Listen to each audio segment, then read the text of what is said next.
silent, you'll not find love. Only sleepless nights. I'm just a ghost of the man I was, too weary to fight. Hey guys, welcome to Beyond the Beard podcast, a podcast dedicated to discovering true masculinity. Well, thanks for joining us. We were just jumping into a discussion on some comments that were recently made by a presidential candidate, and we were talking about price controls. And sorry guys, I know we're just jumping in, and this is, but we have a lot to talk about tonight. Sometimes not exactly on the normal topic. Yeah, this is Yeah, we just wanted to hit the ground running tonight. You guys can keep up. Good for you. No, so we were talking about price controls, and Matt was just making the comment that every time price controls have been tried by countries, it leads to disaster. So there's actually a case study that we know of here in the U.S. of this exact thing. You guys familiar with the Vlasic Pickle Company? Okay, so do you guys know the story behind Vlasic Pickle Company in Walmart? I do. They're always not. crunchy.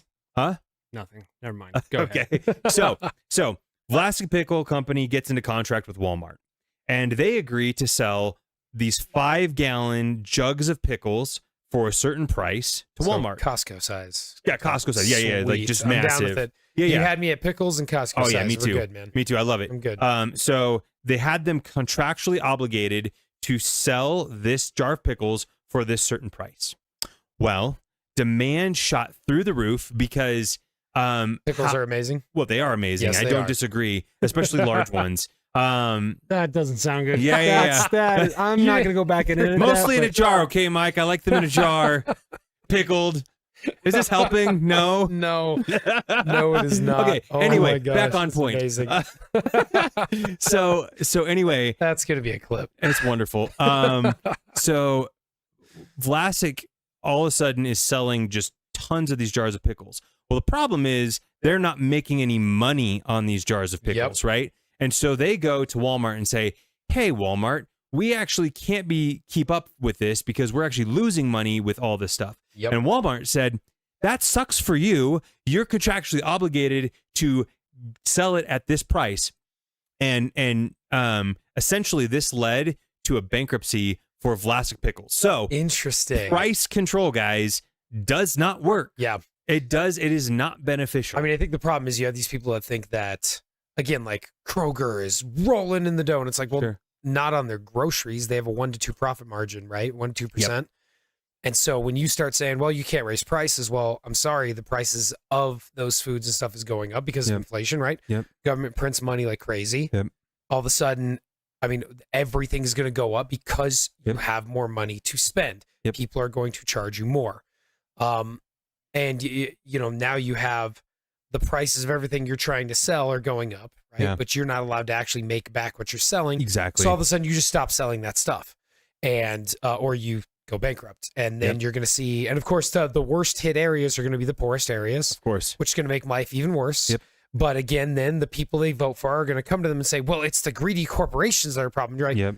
all your problems are stemming from the morons you vote for. Yep. But they can't admit it, right? Or they can't understand it. Well, and I think that's the problem too. Is we unfortunately have a voting base and a population that just isn't super educated. Nope. And a lot of that is, I would say, a failure of society in general, failure of our education system to prepare kids to digest and comprehend information they're given, not just do the things that they're told to do. I can confirm that. Yeah, exactly. Yeah, you have firsthand experience. I mean, thankfully, I've had this is my 12th year at a charter school that is phenomenal. Yep. Not just because I work there, but it's an amazing school.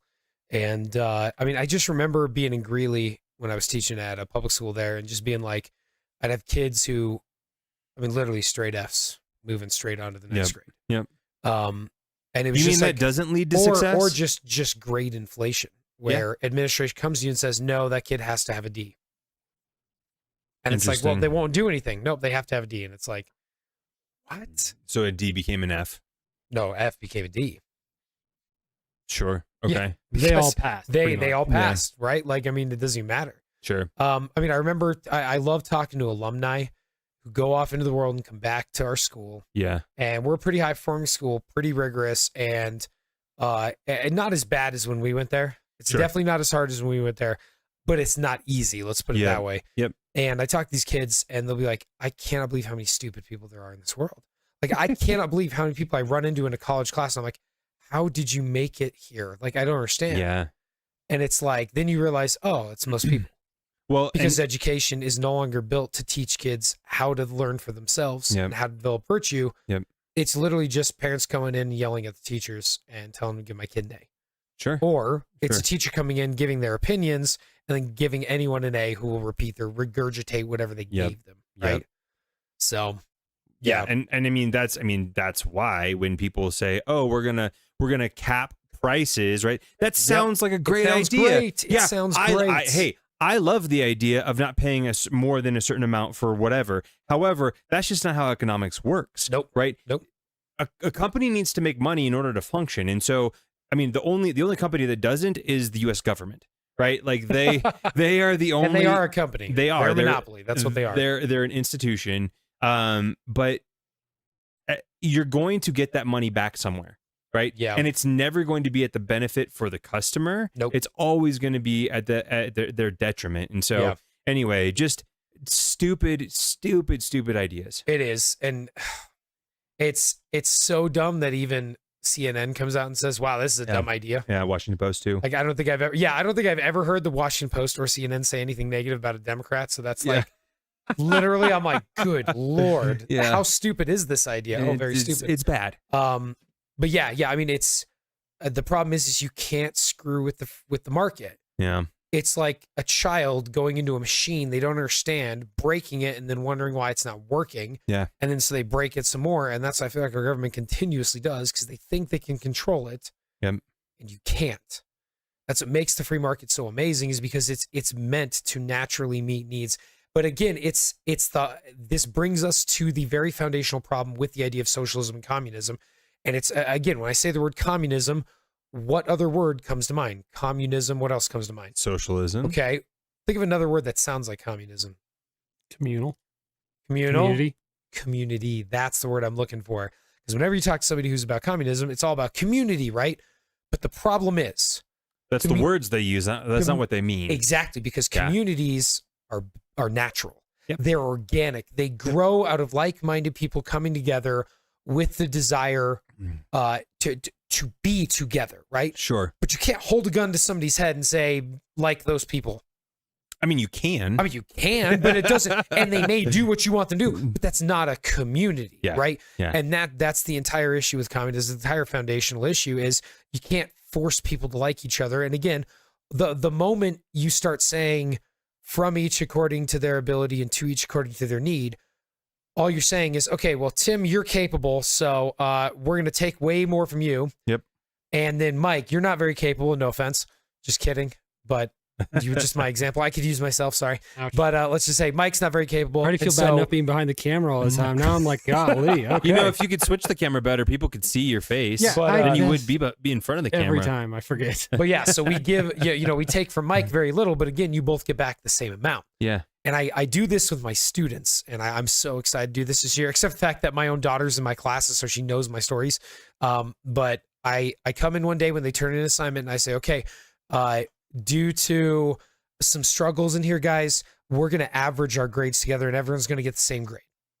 Because it's, I have some kids in here who really struggle, and I don't think it's fair for some of you to have a 99% and them only getting a 69%. You could take away 7 percentage points and you'd still have your solid A, or 6 percentage points. You'd have a 93% and you still have an A. So I'm going to take those and give them to somebody else who really needs them. Yep. And again, I teach at a high performing school. I teach at a school that is, a lot of kids are very self-motivated. They want to do their best.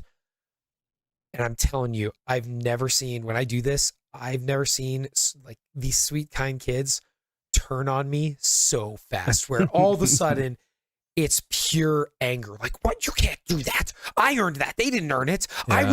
I was studying. They weren't. They were on Snapchat list. I know they were because they were talking to my friend. He was playing Fortnite. I knew that. And like, they get so mad. Why? Because they worked their butts off to get what they deserved. And now I'm taking it from them. Well, you still have an A, but here's the problem. If I do that and we average this grade and it becomes a B plus, let's say, or B plus, because my kids are pretty dang good. Yeah. Next time we do that and I average it again, what do you think is going to happen to that average? Going to go up or down, stay the same? Oh, it's going to go down. It's going to go down because there's going to be a couple kids who say, wait a minute, my buddy who does crap all and I'm working hard and I'm pulling a B, he just got the same grade I did and he didn't do anything. Well, I'm going to go play Fortnite. Yeah. Why? Like, what seventh grader would not, right? Yeah. Why would I work hard when I could go have fun? Yep. So there's actually a couple guys. I watch a lot of YouTube and other stuff. But there's a guy who goes around and asks this question on college campuses. But at first he preloads the interview with like, hey, what do we think about like UBIs? So what do we think about social programs that can help people who don't do it? And inevitably, everyone starts off with, we need to tax the rich more. They need to give us more money. They need to carry their own weight. And he lets them go. And he's like, yeah. And he totally like affirms what they're saying. Yep.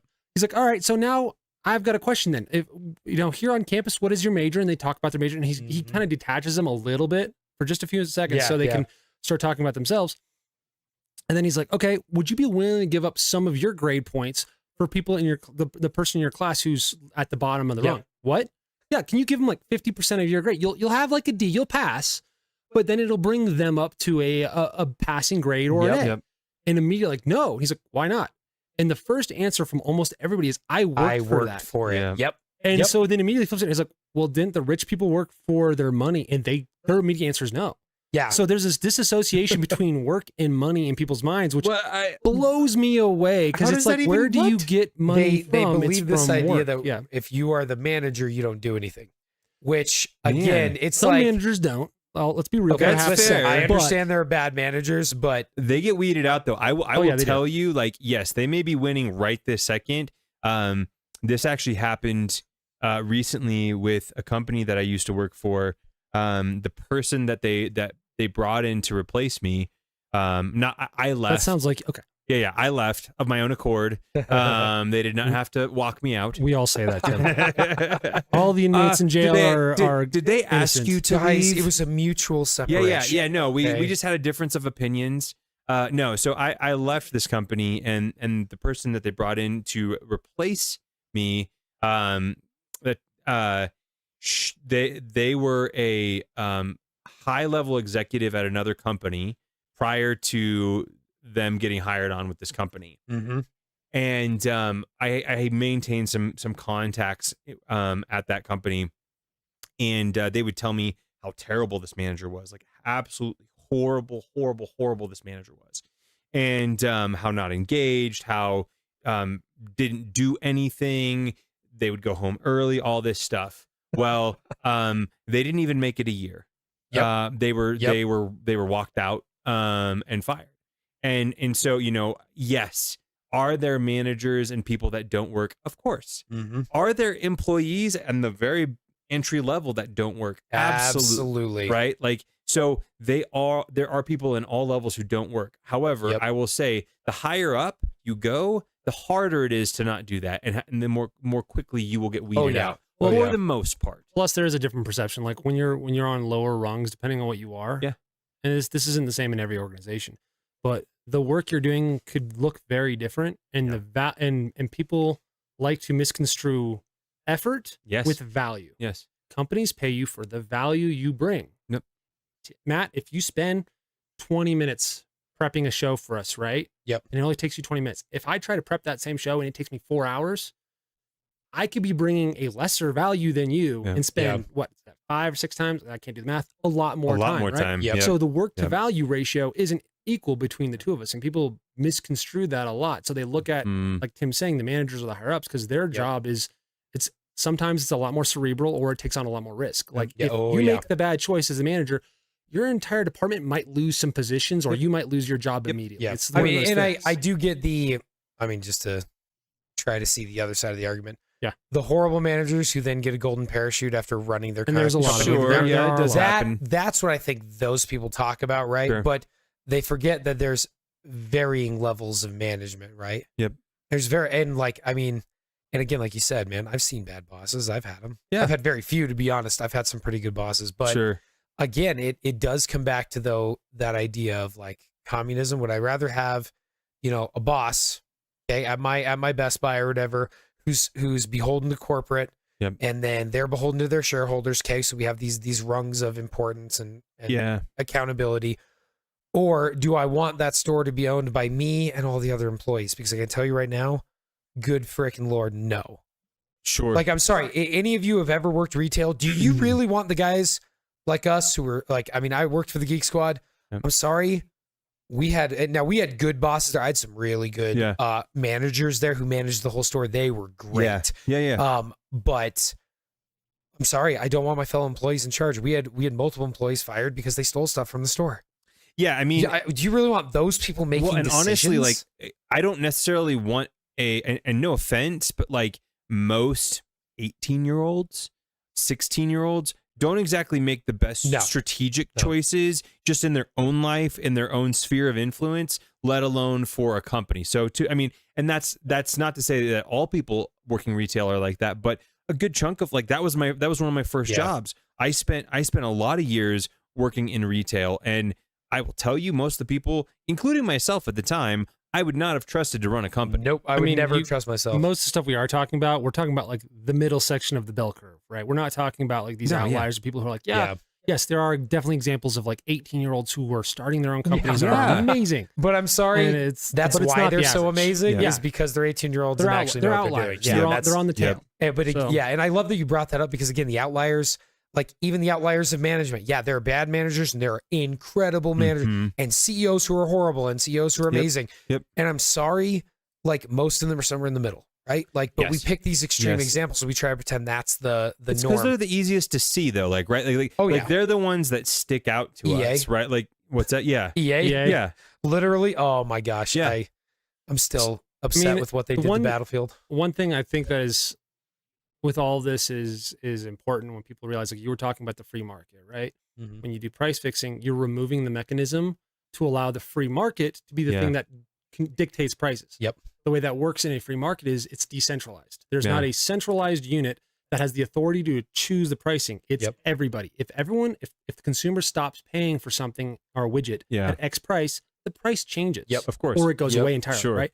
So there are many people that are doing this. Yeah. Okay. When you start to centralize power, especially extremely, it increases the odds for corruption. Is really what. And you see that throughout anything in history. Our own government is doing it now. The more we consolidate power to the government and versus federal the people in the feds, states, you see corruption at a level, and it's human nature. Right? Well, People are naturally greedy. People are naturally going to be selfish. People are naturally going to bend to those things eventually. And so, putting all your eggs in one basket. Yeah, I would. Although I would argue, man.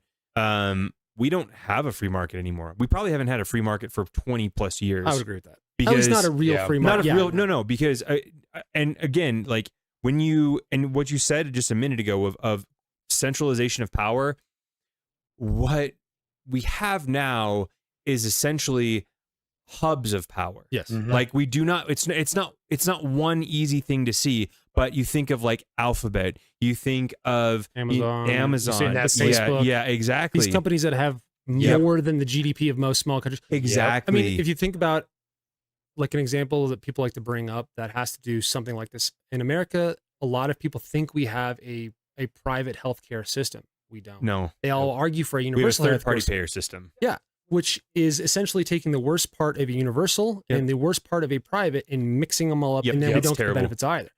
That's legitimately what it looks like under a price fixing kind of a market, right? When you centralize the powers, because now I only have 2 insurance providers, and they dictate prices, and if you leave the state, then all these things, and that's, I think that's a good example of how people don't understand how these mechanisms really work, because they make those arguments all the time, thinking that we should have a universal one because we don't have a private one. And now I'm not arguing for universal over private. I'm saying we don't have either, so you need to understand that. Good point. I mean, I think back to COVID when they were like, shut down all the businesses. Right. What businesses did they leave open?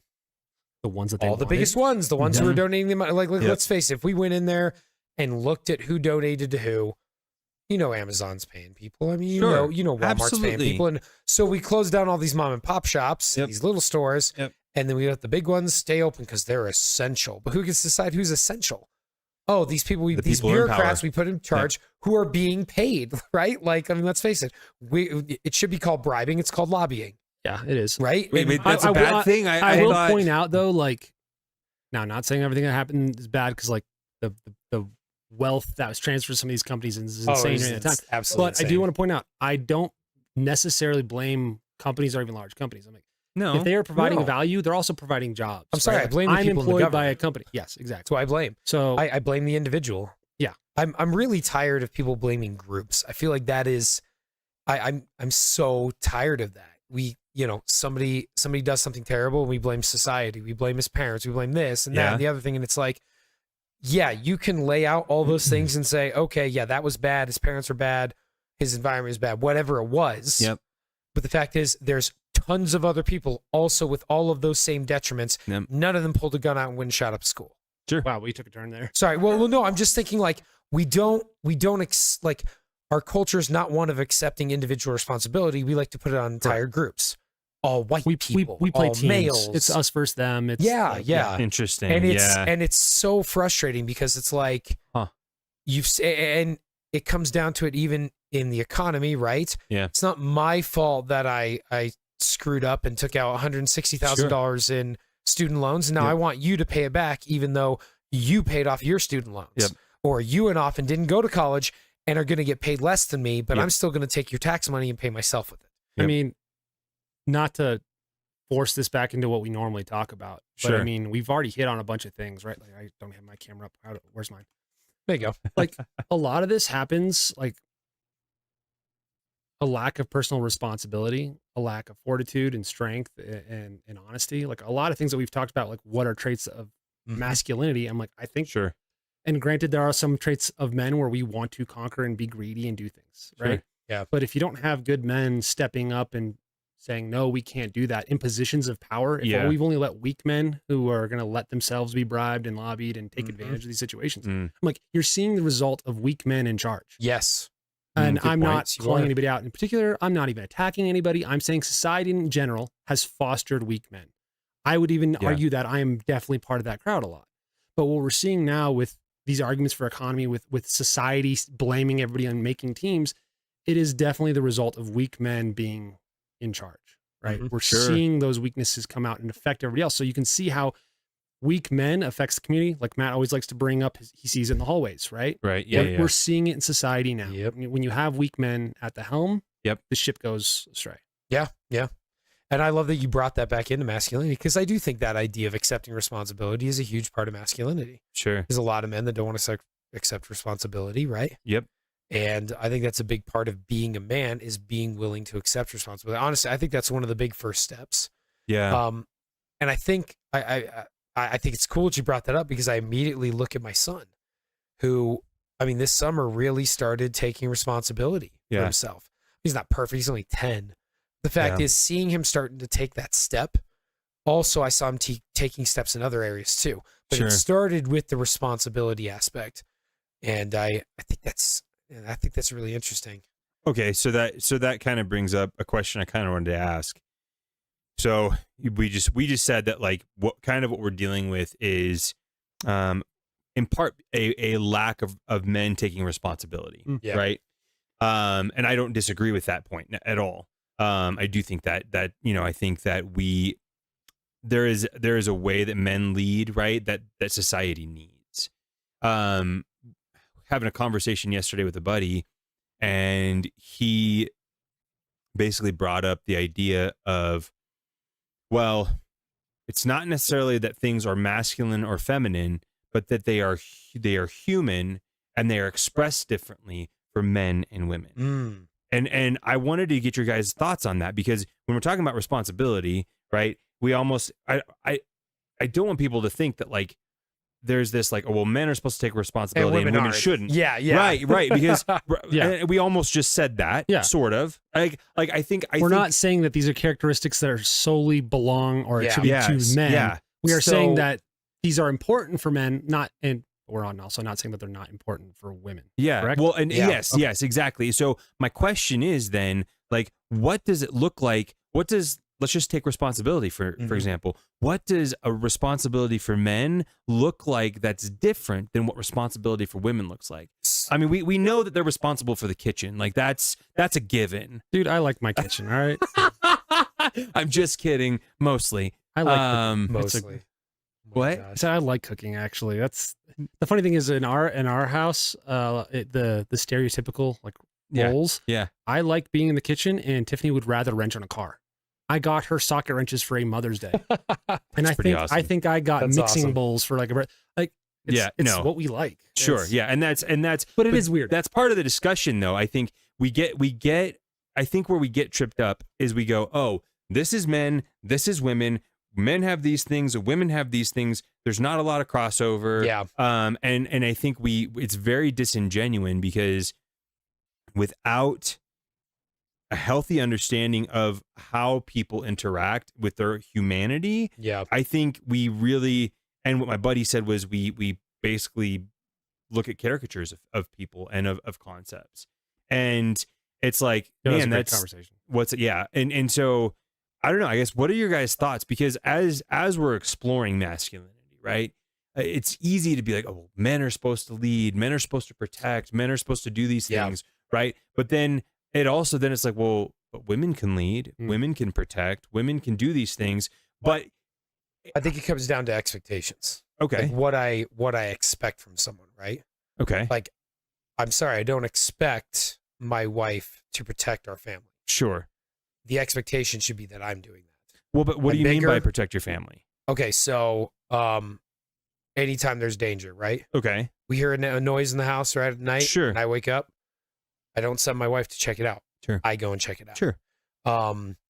We had pretty sure we had a bear go through our campsite over the summer. We were Nice. camping, and we had my daughter and her friend in another tent. Yeah. And so we were kind of listening, waiting. Yeah. I waited about a half an hour after we had heard the last noise, and then I went out of the tent to go check on them. Jamie's like, "I'm gonna go check on them now," and I'm like, "No, you're not. You're not leaving." And so I finally convinced her to kind of hang out for about a half an hour, and then I went and checked on him. Sure. I do not. I would never have let her left. If she wanted, like at that moment, okay, I have to go. I would say, nope, you stay here. I would go. Sure. That was, of course, the one time I forgot to bring my gun too, which is so stupid. God, dude.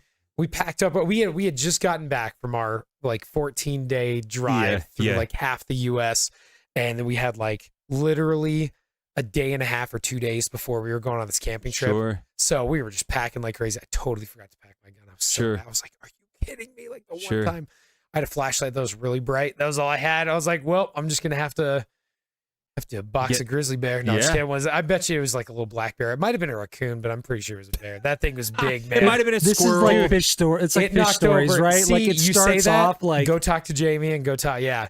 He knocked over a bunch of trash cans and then was trying to get in the that's bear like box. it was a grizzly bear this big, and then No, you tell heck the no. story, and it's like it was a squirrel this big. My bad. I mean, it's Colorado. Most likely, it's a black bear. Which Yeah, are black bears are absolutely. pretty easily scared off. So if I Yep. could throw a flashlight at him and Yeah. yell a little bit, I think I would. okay, yeah, so- I hear But I guess, yeah, getting off topic, the idea that I would never expect my wife to be the one to go out there. I Okay. expect me to be the one. But you said something that was interesting in there, right?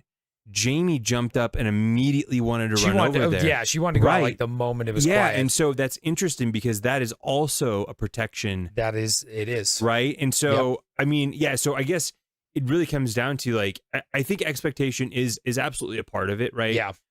Although that may vary culture to culture. I would okay. Expectation or execution, right? Like I don't expect my wife to protect, but like you guys said, sorry, I point off camera here. And you didn't expect Jamie to fill the role of protector, No. but she has the instinct to protect yeah. her children, right? Mhm. Oh, yeah. So she has the attribute. So maybe it's not expectation, but it's execution, right? Well, Her and job that's what I was trying to get is- at is, Yeah. So I'm sorry, out I'm of just the two trying of us, I think I have feel a like better chance against a bear and that's than just she does. all I'm trying to do is I'm not like negating it. I'm more like trying to rephrase then how it was worded. No, to be you're like, you're we all actually have- saying what I was trying to say, Yeah, but there in we go. better words. So, So like, continue. we all share these attributes as humans, right? Like Yeah. male and female both have courage, both have the need to protect. We both have responsibility, Yep. right? Yep. Yep. But the way we execute and the way we take on that characteristic and exhibit it is going to vary slightly sometimes, and sometimes it's going to vary greatly between the two sexes. That's probably how I put it. I mean, and something I was trying to bring up there was like Jamie's immediate response was, "Oh my gosh, we should go out there." My immediate response was, "Okay, I don't hear anything from my daughter's tent. They're asleep. I hear I hear something going on over here. It's quiet now. The kids are still asleep. If I hear a single word, right? If I hear a scream at all, if I'm in the middle it's of on, right? But that's like the logic side of me is, okay, I'm not gonna go after a bear if I don't have to. You know what I mean? Like that seems pretty dumb. Hers was immediate emotion, right? Like, oh my gosh, my daughter's in trouble. My thought is, okay, hang on, hold up. She's not in trouble right now. She's asleep. It's okay. Let's see. It's better to just, if it's a bear, let it go, right? I'm not going to throw myself in a position where I have to fight a bear if I don't have to. That seems like a dumb decision, right? But I like what you said about the whole idea of like execution versus expectations. I guess what I mean is, again, if I'm there, I don't expect my wife to be the one to go out. That doesn't mean she doesn't have the instincts. That doesn't mean that she wouldn't. Right. We'd often talked about that. I told her, I was like, I want you to learn how to use a gun. And she's like, no, I'll just bite and claw at someone's eyes hard. If anyone threatens my kids, that's what I'm going for. And I was like, she's definitely relatively tough. So she'd at least get one eye out. She also weighs like 90 pounds soaking wet. Oh yeah. And that's the thing that I'm like, girl, you say that, but a gun is the great equalizer, right? Okay, so like let's what I hear you guys saying is the way that protection is executed is different. Is that would that be fair? I mean, I'm more like making the argument, like not necessarily specifically for protection. I'm saying that I think there is a significant amount of overlap in these attributes and characteristics between men and women. I am saying that in some instances, the execution or the display of that characteristic will vary between the sexes, and sometimes it won't vary nearly as much. Right. Yeah. Well, that's all I'm pointing out. But let's like use this as an example. I think so we saw from you, between you and your wife, like two different reactions, right? Okay, I'm going to protect, but also part of that protection is I'm protecting my wife as well as my kids, as well as myself, because if I don't do those things, then there's going to be nobody to fight the bear, because the bear kills me and my wife, and now the kids are left to live in a boxcar in the woods and raise themselves. No, but so there's that piece, but then you have this immediate knee-jerk reaction from your wife, like, don't care about anything. I'm gonna go protect my kids. In that instance, I think I don't think, I'm not gonna claim this one. Somebody else told me about this. It could also be that these different characteristics are triggered differently between the sexes, right? Would Jamie have had the same reaction if the kids were not in the equation? I mean, the maternal instinct to go protect their kids that's a gunshot reaction, man. That's instant. So would she have had the same initial or the same reaction to protect if the kids are not part of the equation? Maybe, maybe not. I'm not saying one way, but I do think there is something to that. The triggers that change, like when somebody takes responsibility, could vary between the sexes, right? When somebody jumps in to protect, could vary between the sexes. Right. Those things, I mean, that's a factor in the equation. Yeah, no, and that's good. I think that makes, as I'm thinking through it, like that makes a ton of sense, right? But you do see different reactions in different scenarios. Because I'm thinking about it, like, so let's play the scenario where like someone is breaking into the house, right? And she'll tell me I hear a noise immediately. Yeah, you immediately, like, I know when I hear that. When I hear a noise, or my wife's like, "Hey, I heard something," I jump up. My heart's racing. And I'm like, I'm going. And so, do you ever fall back asleep? I can't. I literally can't. If I get up, like I can't. My heart's racing, my adrenaline's going, and then I just sit there because my thought is, I'll search the whole house, and I'll go and lay down again, and I'm like, I'm not falling asleep. And I'll just get up. Let's be honest, Matt. You go and paint figurines. That's what I wake up. Oh yeah, go up, go paint my minis, go play some video games. Matt's down there. I heard something. I need to go check it out. 4 hours later, he's not got on purpose. Trust me, I do enjoy my sleep at times. No, that'll happen naturally, where I wake up at like 2 a.m. and I have nothing to do. But no. If I hear a noise, man, I like immediately my head starts playing. What if I miss something?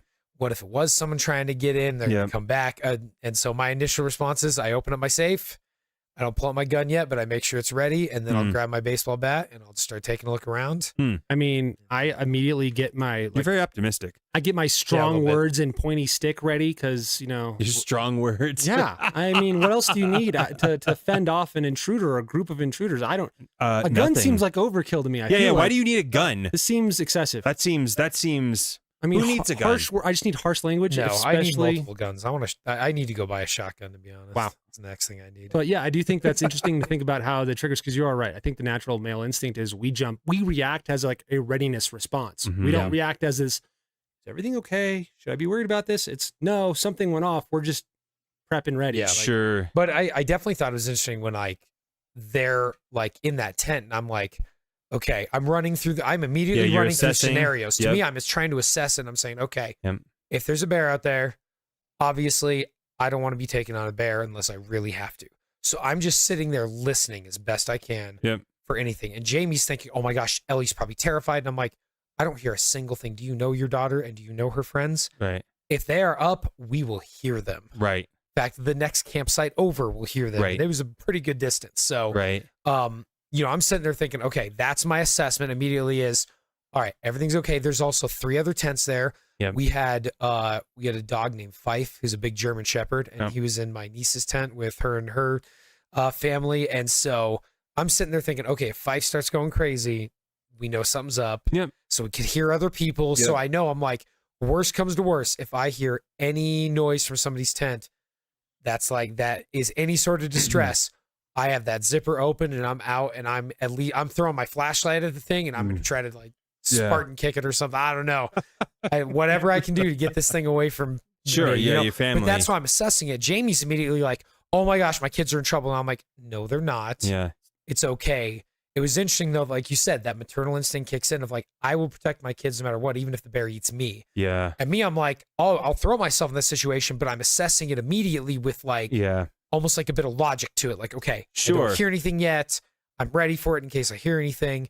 And I definitely think that's really interesting though, that immediately her response is, I need to throw myself into this. Well, and I want to point something out here, and we can unless you guys have more to say, like we can probably move on from this, but there is value in both responses, and depending on the reaction, and I think that we have to be careful as we're on this journey to make sure that we are acknowledging the different value at different times for different things. Well, not denigrating, right? Exactly, because right. That's sorry, I'm not going to denigrate my wife. Well, I mean, we even talked about that there, with Casey. Yep. It's like that's the whole reason why a man and a woman pairing is really, really strong. You bring different things to the table. Yep. Exactly. So, it's two different people who view things. Not trying to make an argument for anything political, but I'm like, in many instances, people bring that up all the time, even in work scenarios, like not necessarily physical labor, but like in cognitive work. Yeah. It's very beneficial to have a mixed group for problem solving. Yeah. It's amazing. Yeah. And bringing those different attributes in life in general, like that's why a heterosexual partnership is much more beneficial statistically throughout life. Yep. It's better for child rearing and raising. It's better for actually like a satisfying home life and a balance between those things, because one person takes care of their strengths and the other person takes care of their strengths, and they're often they vary. And they're often complementary as well, right? I think you'll find people in general, especially when, and I'd be curious to see statistics on like homosexual relationships, but in relationships in general, people tend to find people that have complements to themselves, just on like not purposefully, but like that's just how it works so out. That's actually, sorry, I'm jumping in a lot today. I apologize. Why is that? There is a documentary. It's a video made, I think it was on Discovery Channel like 20 years ago. It would never be aired now. It's called Science of Sex Appeal. And it goes into that. And essentially, sexual attraction is exactly that. Sexual attraction isn't necessarily looking for a generic list of things that make somebody highly beneficial for reproduction. It's actually looking for your genetic pairing that is going to complement you. So like when you smell certain smells, it's your body calculating, okay, we have these deficiencies, they don't, that's a good match. Right? Yeah. So we do that naturally, like for biological reasons, when we're even trying to find a mate, right? We're looking for these attributes. I mean, I can help. definitely tell you, me and Jamie, we're very opposite in many ways. Sure. Pretty much all of her strengths counter my weaknesses. Sure. Math, definitely one of them. Yeah. Huge I'm one. glad that's the No, I first get that thing you first went thing to. he says, first thing I come to mind is math, organization, details. So you're like, All you're putting that, man. together stuff. You're like, hey, Jamie, I need you to calculate this into fractions No, for it's me. more like trying to get the the budget. Oh yeah, I started doing the budget Yeah. now, but I was like, she's doing everything by hand. I'm like, what are you doing, woman? Excel. Microsoft Excel, come on. So now I do it, and I use Excel spreadsheets, so I don't have to do the math. But no, she's incredibly like book smart. Does She Jamie gets ever it. like look at the Excel sheets and go, "Why is there minifigures on so many line No, items?" there here? are not, sir. Well, He's that's all smarter from than my- that. He He's hides smart. them. Oh, yeah. What? Mental health is on here a No, lot. no. Moses. That's how Don't worry about it. I got my side hustles that she says I can have the money from those. Yeah. But Sorry, but I'm not no, trying to it's- knock you for those. I just think it's funny. Like, Yeah. I think that's it's cool. funny.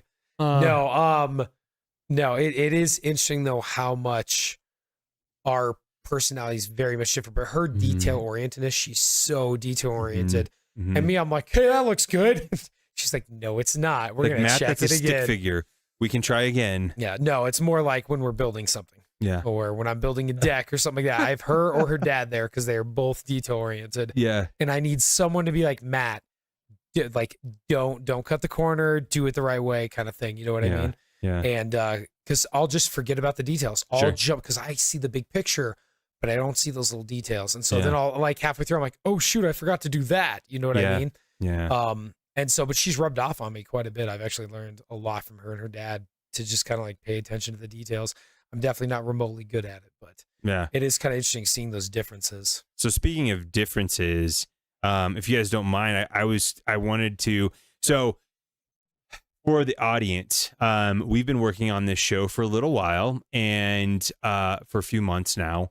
And Sorry, Yeah. I'm chuckling in the back. what? A few months.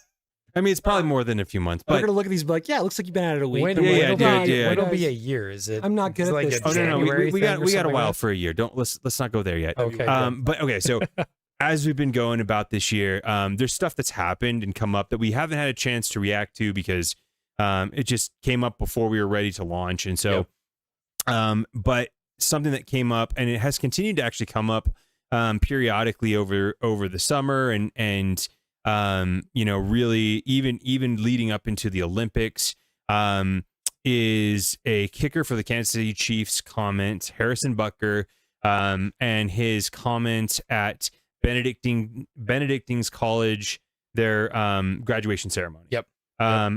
Mike, do you want to pull that up really Working quick? on it. Yeah. Give me a second. I can't remember which key gets me the. That's okay. You know don't what we worry. need to do is we need to get one of There. those like Jeopardy, like da na na. Just na, waiting na, for him to na. pull some up. Oh yeah. I have to cue that. No, we need some like elevator music. That's what we need. You realize that that's gonna be Guys, like. I wait, wish Mike's you waiting could. for his music. I can always cue, add and it then- in post I wish you could see Mike's face, just like post I recording. hate you.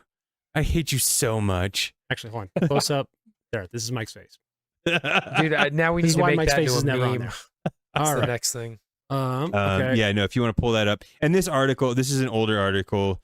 So obviously, you know, at the time of this recording, it's a few months past this. But Mike, if you want to scroll down. Yeah. Give me a second. Oh, I love a good headline, don't you? Oh, All right. absolutely. So that's the headline. Yeah, Chiefs yeah. kicker.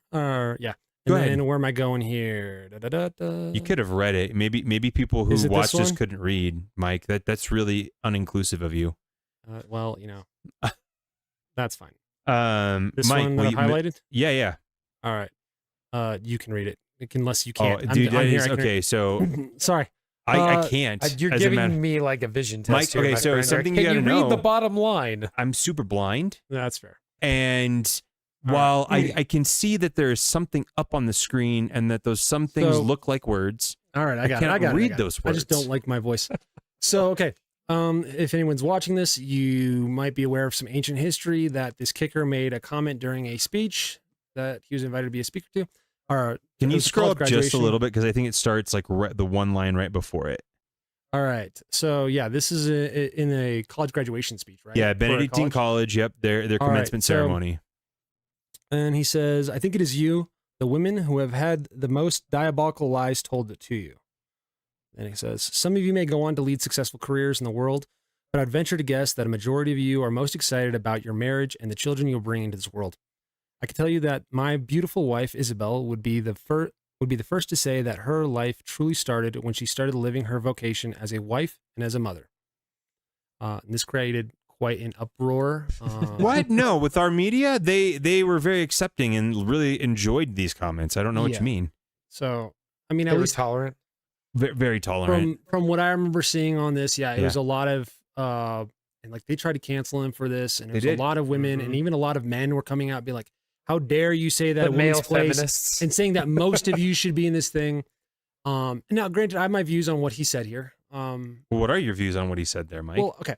So statistically, he's not wrong. I would say that everyone who gets upset, I'm like, I'm sorry that you're hurt about this, and I'm sorry that you're offended and that you're so sensitive about an issue. Yeah. But what he is saying is it usually pans out in the end that he is correct for a majority of women. Like you see these women who go on to be, what is it, the boss babe or something like that is the term, right? And then they get to 30, they get to 40, and then they get to the point where like, okay, I have all this money, but now I want a man. And then a lot of them feel alone. And so That was good. Tim's doing that. This is fantastic. Can you move the books, especially Shakespeare, because it's got tobacco in it? Yep. Oh man. I looked away for 1 second. You looked at me. This is Hey, just cut this part out. Don't worry. yeah, no. I gotta Anyway, start Mike, over. you were All the work I have to do here. Do you see what's going on? I should be in front of the cameras. No. I we might can get you want. banished. So what I'm saying in my viewpoint is I think it's terrible that he's getting vilified for making a true statement. And he's not even making a true statement out of ignorance, or a statement out of ignorance, I should say. Yeah. He's making it off the observation of his wife and seeing how much joy that's brought her, how much satisfaction it's brought her, to step into that role of being a mother and being a wife. Sure. And I think one reason why we're getting a lot of backlash from women is because they have been fed this lie, like he says, that their purpose in life isn't to be a mother and a wife and to be subservient and take care of, the slave driving man. Their job is to go out there and strike it on their own and be the boss. Yeah. Isn't it funny that nowadays, in order to be a woman, you have to be a man, like the stereotypical man? Yeah. Right. I have every year when we do 8th grade, we do a career project. So they get to pick a career and then they do a little project teaching everybody else about it. Right. And I'm just Not on seeing camera. Don't worry about it. I'm sorry, guys. You couldn't see that. I'm really attempting to clean up my mess and do it gosh. skilllessly. This is why we can't But have no, nice things. so anyways, we This do is a why we career can't have nice project. things. We do a career project. And I distinctly remember one year I had this Tim, that's a wonderful woman's girl job in my over there. class. A woman should be cleaning that. And I had her in both 7th and 8th grade. And 8th grade comes around. We're doing the career project, first thing that we do. And I'm watching her. And for like literally about 2 days, she's not really doing anything, which surprised me because she was a great student, right? And so I went up to her and I asked her, I was like, hey, what's going on? Are you having trouble picking a career? And she goes, no, I have one. I just don't know if I can do it. And I said, okay, what career do you want? And she said, I want to be a mom. And I was like, oh my gosh, that's awesome. Like being a mom's great. And she goes, okay, well, I just didn't know if that was a career. I'm like, yeah, it's a career. It's amazing, right? Like, you should do that. She goes, okay, I'm going to do it. And then I remember about 2 days later or so, I'm walking around again and I stop by her again and she's doing, I think it was physical therapy or a veterinarian. I can't remember. It was one of the two. Sure. She's not doing mom. I said, hey, I thought you were going to do mom. She goes, yeah, I was. And then I told my friends and they laughed at me. Friends made fun of her. Yep. So we have a culture now that demeans being a mom. And you can disagree with that if you want. But I was just had a thought. I think it's interesting. that it was other women making fun of her. No, that actually doesn't surprise me at all. It doesn't surprise me at all. I can go on a whole thing on how, just through observation and some other stuff, like women attack women more than anything else. Yes, the biggest they do. enemy of a woman is going to be a woman. Yep. No, I think it's interesting that if we look at society and we look at roles that typically take care of children, like teachers are responsible for a chunk of raising a child, right? Yep. Like you are responsible for helping them learn how to grow in their academic knowledge, their ability to think, and things like that, and some other things. Virtue. And you take care of them for 8 Virtue. hours a day. Yeah. So why is it that we put teachers on such a high pedestal? They can never be paid enough. They're undervalued all the time. Like that's all we ever hear, right? But then we talk about mothers who are literally taking care of the kids the rest of their life. Yep. And responsible for the same tasks. Well, they used plus to. more. And for the other, like exactly 12 hours and of the we are day, whatever it demeaning is that position and saying like, no, mothers aren't really worth it. That's not a job. Why would you want to do that? I'm like, I don't understand. Part of it is utility, though, guys. The logic Like, isn't consistent. I think part of it is we live in a day and age where, let's be honest, most people are two income households in order to make it, right?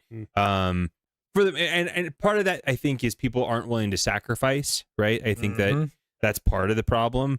And I say this being a dual income household, so like, you know, I understand at least like that in order to do that, we would there are things we would really have to sacrifice. Yeah. But that's not the reality for most people, and so I think part of what we're seeing too is the backlash from essentially things becoming so expensive and well, I'd say consumerism being the norm, and like you need to get as much as you can, you need to have all these things, you need to, you know, like, so our level of things that we're told we need is way up here. I like, agree with way you, up here. but I think you're missing something as well. So think about this, right?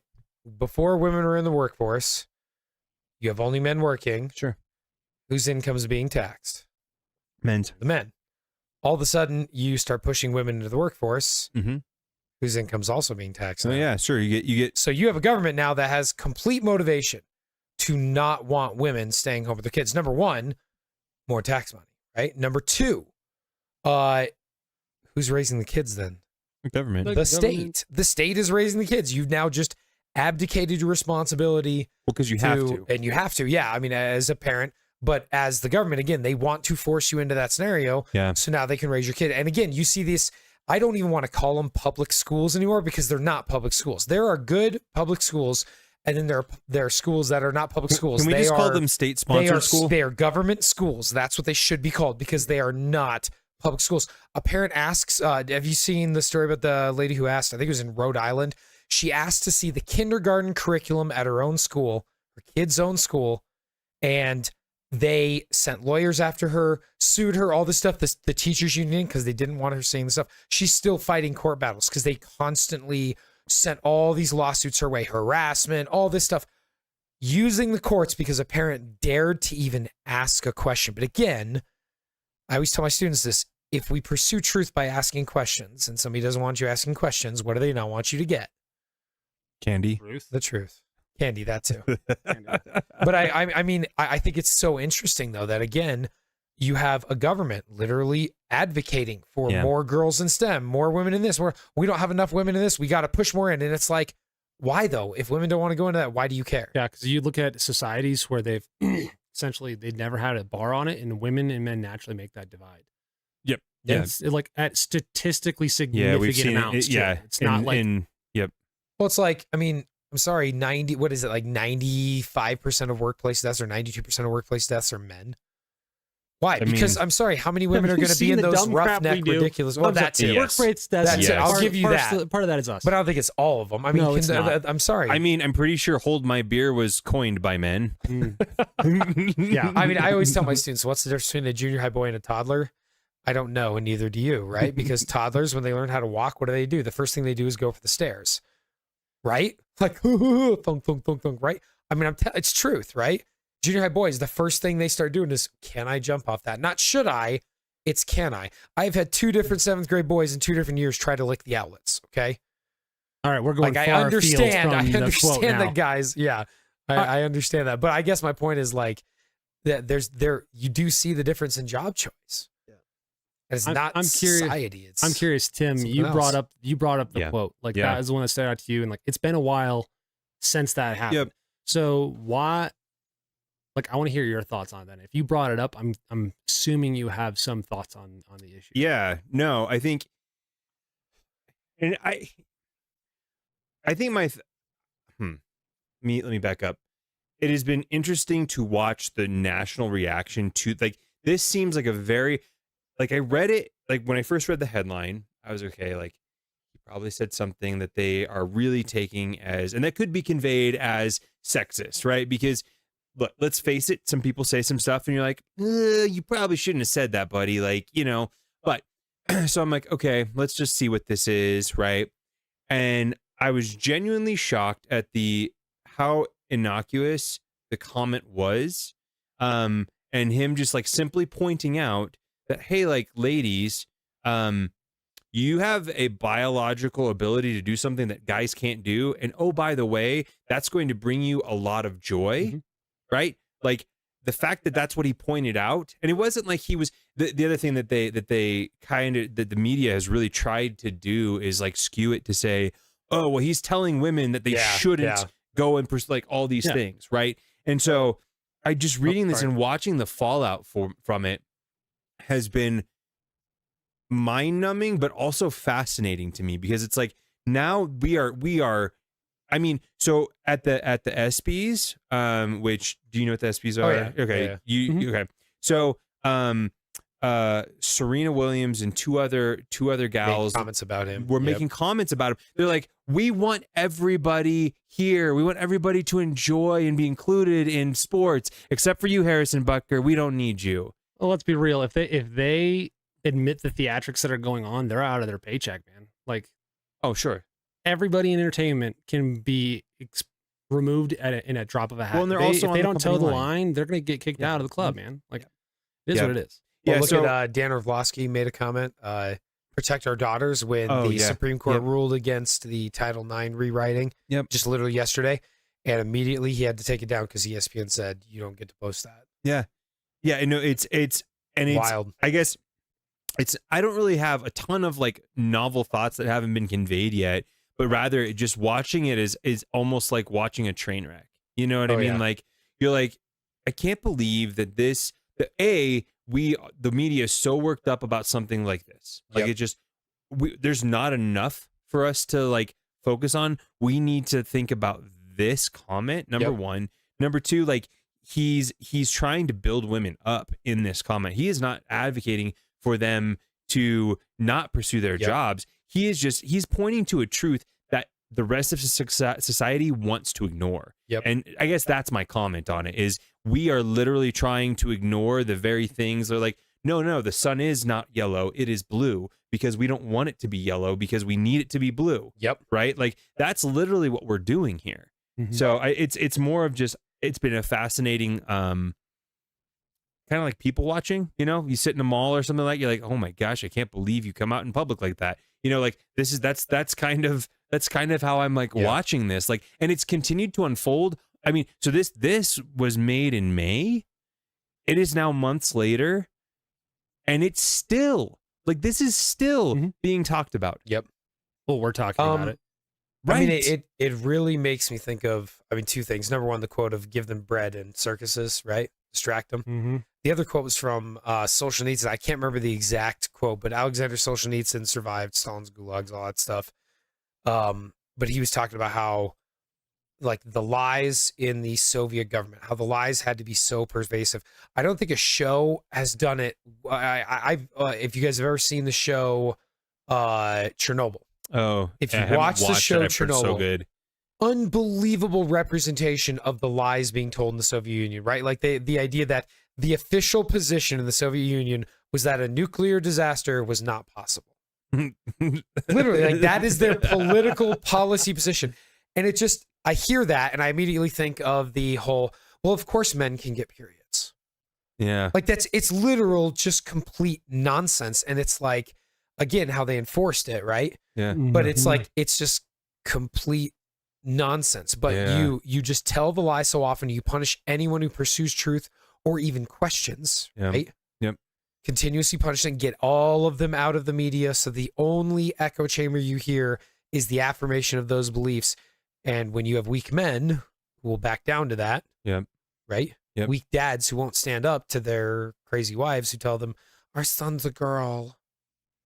Yeah, there's guys that buy into that too. So yeah, I mean, know. It's man, yeah, it makes me think. It's very 1984-ish, right? Like, it's War is Peace, Truth is a Lie. My son is a girl.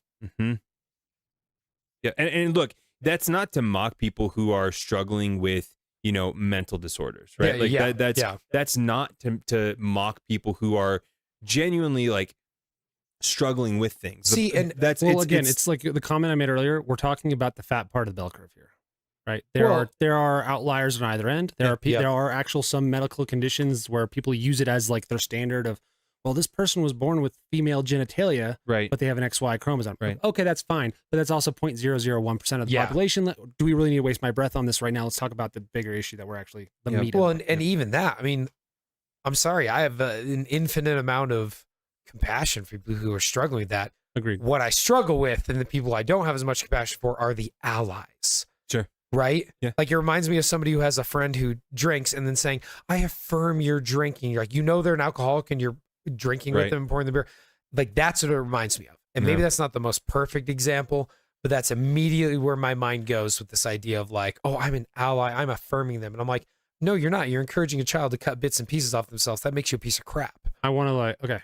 So you said you don't have as much compassion for allies. I'd argue that depending on how you think compassion is expressed, that would be a false statement, right? Like, I have compassion for the person who has the mental issue because I'm not going to affirm them. Yeah. Because it's going to lead to a 45% suicide rate. Yep. It's going to lead to a life that's not satisfactory. Yeah. The people who are the allies, I'm not going to be discompassionate, mean. I don't know what the word is. Sorry. But my way of showing compassion to them is addressing that issue and showing them the logic of what they're doing and how that's actually harmful to that person, because I'm assuming they want the best for that person. Sure. That is compassion. And so if I'm assuming that what they want is the best for that person, so I'm not assuming ill intent. See, I struggle with that because I always view that as one of the most selfish things. Because why do people back down to it? I think we struggle with, they're afraid. We struggle as people, and in general, I'm not saying just us, but I'm saying in general, people struggle with the idea of assuming positive intent by default. We assume ill intent by default. We assume everything that we disagree with is malicious. Yep. Mm-hmm. And so the compassionate act is actually to assume positive intent, be it misguided. Sure. Right? So, okay, you want to be an ally. Yeah, I get that. You want to love them. You want them to have a healthy life. You want them to be happy. These are good things. Yep. However, what you're going the course of action that you are advising them to take is going to end in the highest percentage of suicidality out of any demographic that we're tracking. Yep. That is insane. Yep. Yeah. You're going to lead them down these irreversible decisions that will cause them to mutilate maybe their body, their child's body, somebody they love. Sure. How is that compassionate of that person? How is that loving of that person? So you would probably want to address it with that ally in that That's why manner, I said right? I struggle. Well, yeah, no. And Matt, because the problem is you have the other side where it's, I know it's bad, but I'm going to ignore that because I don't want to be called a transphobe. You know what, though, here's the other thing. I think there is fear for sure, right? And you know, people are afraid of being excluded. People are afraid of being persecuted or whatever. Yeah. That's real. Losing my job. Right. Yeah. All that's true. But I also think that part of it is, and I would almost attribute a larger part of it to, we've been fed a lie for so long that the way to love somebody is to do the things they like. Yes, there you go. That's the lie that we've been fed. And so these people believe that, right? Like, how do I help people? Well, I make them feel good. Well, I mean, Matt's brought this up on several times, how like society is fed. The main lie is that our purpose in life is to be happy. Yes. Yep. I'm not happy a lot. Happy is an emotional response to something, and it's fleeting. Yep. It's not satisfying on any level, really, if you think about it. That's why we have so many people who are on social media just clicking dopamine hits all day long. Sure. Because they think they need to be happy. And like Matt's done a great job of bringing it up and how it's detrimental to children and their development and in society. And I think that's like the core issue of all this. We're being lied to on so many levels of what is good and what is our purpose. Yeah. That we are getting these disagreements on something that should be pretty basic. Like, what is a man? What is a woman? How am I going to help this person who's drinking themselves to death or cutting off members of their own body that they cannot replace? Like, well, I mean, how many times have you heard people say, well, we fell out of love? Oh, and I'm like, what's so interesting though is there's a huge difference between being in love and love. Does that make sense? Like the being in love, loving somebody versus being in love. Yes, exactly. Yeah. And so like, you know, being in love is the feeling, right? You feel that care, that love, the wanting to be with them, right? And people think that's love. Sure. But love is patient, it's kind, it's not self-serving. Sure. Right? Loving, like actually loving someone. Yeah. Okay, not being in love, but loving someone means making a choice every day to do those things. Yep. That's where a marriage really, really like the rubber hits the road, right? You get to year 2 or 3 and all of a sudden that in-love feeling may not be there as much because he keeps leaving his socks on the ground, right? All of a sudden that's where the love starts coming in. You come home, your wife's exhausted and you're both a little grumpy. That's where love really comes in. But our society doesn't understand anymore because we've left behind the idea of love and we've replaced it with this superficial feelings. Well, which feelings have become truth. I want to bring that back to what we talked, like our theme just made like, you keep hitting these points. I'm like, I like this. And it sounds like something with that example too. And this is the biggest one big problem with all of our societies. We are very hedonistic and we're very selfish. Right? We talk about consumership when we talk about price fixing. A lot of that has to do with indulgence and selfishness. Yep. In a healthy marriage and healthy relationship, the way you get the best relationship ever is going, I'm not actually going to care about my needs that much. Yep. I'm going to focus on your needs. I'm going to serve you. Right. And that word serve is very important. I'm going to have a servant mindset. That's the terrible word. Mindset. Yep. And I want to serve my wife. My wife will then in turn, I'm hoping, will have that same mindset for me, right? If her needs are taken care of and she also wants to serve me, we're now serving each other's needs. And it's a symbiotic relationship where we're both bringing each other up. We're bonding better. And that example even spreads out into the community, right? Like if we as men are serving our community, not trying to be gangbangers and just take what we can get. We're not trying to manipulate and be a business that's cheating people out of whatever they can take, right? And we're not being crooked in what we're doing. If we're trying to actually serve and bring value to people's lives, that brings everybody together and it makes a stronger community. It makes for a better life for everybody. Yeah. Interesting. Sorry, I'm talking a lot. No, man, that was great. That was awesome. I think that was the next 2 episodes you're banned from talking. So you've used it all. I disagree. I like when you talk. I keep saying that. We need more Mike. More. I just need a sign that says more Mike. More. On Mike. A complete side note, he could have a sign that says big pickles. That'll be good. I'm gonna have to get a shirt that says that. Please don't. No, you need like a pickle with a beard on it. That's what you need. Oh my gosh, I do need that. I do have. Stop talking, dude. Now. Oh my gosh. My mic that levels makes it even worse. I'm sorry. I can't even. It's so bad. Somebody was gonna say something. Oh my gosh. Okay. I was going to go on a complete tangent that was different. I was like, I saw this Conan the Barbarian sword. I was like, I want to sit back here with a suit of armor on. So when I switch to me, it's at least. And then you guys are talking about, oh my God. Oh, Mike, you can have a suit of armor. I will have a bearded pickle. I'm done. On my shirt. Bearded pickle.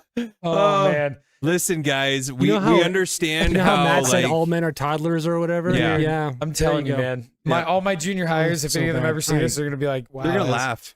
Oh, I certainly hope they don't see this, to be honest. You better edit that part out. Why? Don't. Anyways, guys, man, you said the word. Never mind. What a great conversation. That was a great conversation. Any final thoughts? Anything you guys got? I feel like we really kind of hit a couple different topics, but I think it's cool that they all really relate to each other. Sure. And relate back to what you started us with. And I really like that. I like how we started this idea of, taking responsibility and, coming back to this idea again of masculinity and the difference between masculinity and femininity. And again, it doesn't mean women don't show courage. Sure. It doesn't mean that men, don't show love and don't care about it. That's not what it means. And trying to differentiate those things between men and women so we can better understand each other. So, yeah. Mike, what? I can't even right now. I'm back here. Anyways, guys, thanks for another awesome episode of Beyond the Beard. I hope you guys enjoyed it. I know we did. Tim, you got anything? You good? No, man. Hope you guys have a great week. And we'll see you on our next episode. Journey well, guys. You guys all take care. When this silent, you'll be alone. Far from friends in life. You'll spend your evenings getting stoned to numb the ache inside.